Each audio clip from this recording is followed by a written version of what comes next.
10वीं कक्षा पहली इकाई भारत महिमा। भारत महिमा इस कविता के कवि जयशंकर प्रसाद। इनका परिचय ये है कि इनका जन्म 1890 वाराणसी उत्तर प्रदेश में हुआ और इनकी मृत्यु 1937 वाराणसी में ही हुई है। जयशंकर प्रसाद ये छायावादी युग के 4 स्तंभों में से एक स्तंभ है। जयशंकर प्रसाद जी बहुमुखी प्रतिभा के धनी थे। उनकी अनेक रचनाएं सर्वत्र भारतवर्ष में प्रसिद्ध है।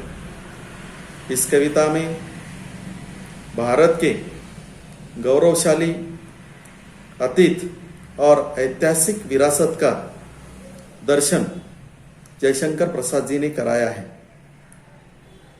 इस कविता में जयशंकर प्रसाद देश के गौरवशाली अतीत का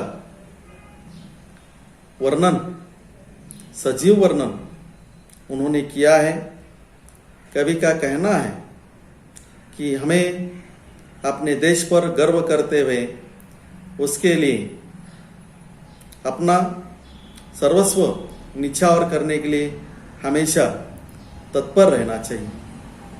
प्रकृति ने हमारे देश भारत की रचना बड़े प्यार से की है। हमारा भारत देश हिमालय की गोद में बसा हुआ है।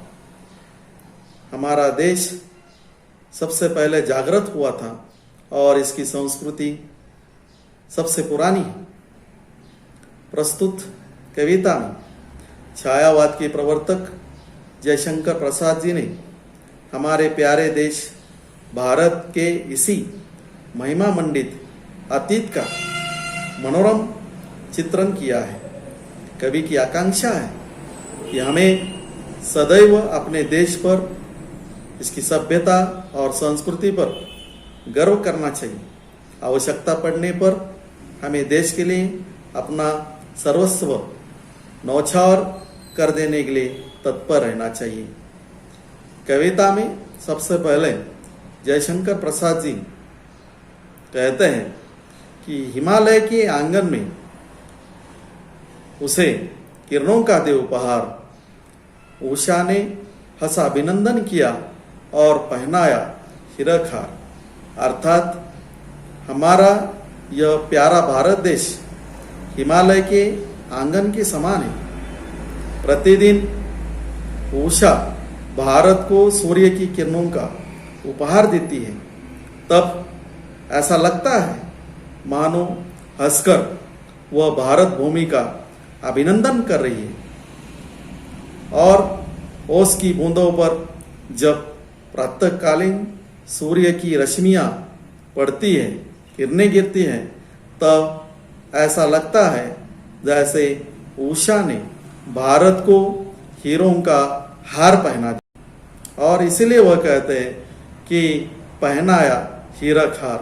हीरक हार अर्थात हीरों का हार। आगे इसमें वह कहते हैं कि जगे हम लगे जगाने विश्व, लोक में फैला फिर आलोक, योम तम पुंज हुआ तब नष्ट, अखिल संस्कृति हो उठी अशोक।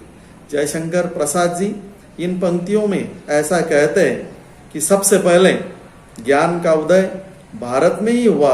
अर्थात सबसे पहले हम जागृत हुए, हम ज्ञानी बने और फिर हमने पूरे विश्व में ज्ञान का प्रसार किया। इसके कारण समग्र संसार आलोकित हो गया, प्रकाशित हो गया और अज्ञान रूपी अंधकार का विनाश हुआ। संपूर्ण सृष्टि, सभी दुख शोक ये दूर हो गई। और इसीलिए वह कहते हैं कि योम तम पुंज हुआ तब नष्ट। योम यानी आकाश, तम यानी अंधेरा। तो संसार का सारा अंधेरा इस फैले हुए ज्ञान रूपी प्रकाश की वजह से अज्ञान रूपी अंधकार नष्ट हो गया और सारे संसार से जो सभी दुख शोक जो है वो दूर हो गए। आगे की पंक्तियों में जयशंकर प्रसाद जी ऐसा कहते हैं कि विमल वाणी ने वीणा ली, कमल कोमल कर में सप्रीत, सप्त स्वर सप्त सिंधु में उठे, छिड़ा तब मधुर साम संगीत। अर्थात इसका अर्थ यह है कि वाणी की देवी वीणा पानी यानी कौन, तो सरस्वती। सरस्वती ने इसी पवित्र भूमि पर प्रेम के साथ अपने कमल के समान कोमल करों में वीणा उठाई और वह कहाँ जाकर बैठ गई, तो सप्त स्वर ये सप्त सिंधु में उठे।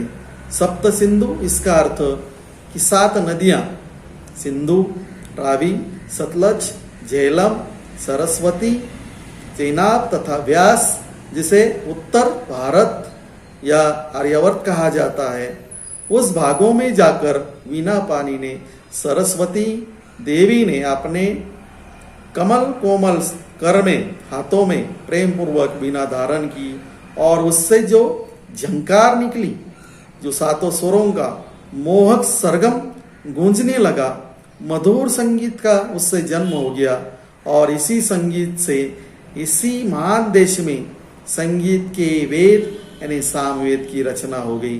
तो जयशंकर प्रसाद जी ये कहते हैं कि भारत देश ये साधारण देश नहीं है, इसकी महिमा ये बहुत महान है और ऐसे देश पर अगर अपना सर्वस्व निछावर कर देने के लिए समय आ गया तो हमें सदैव तत्पर रहना चाहिए।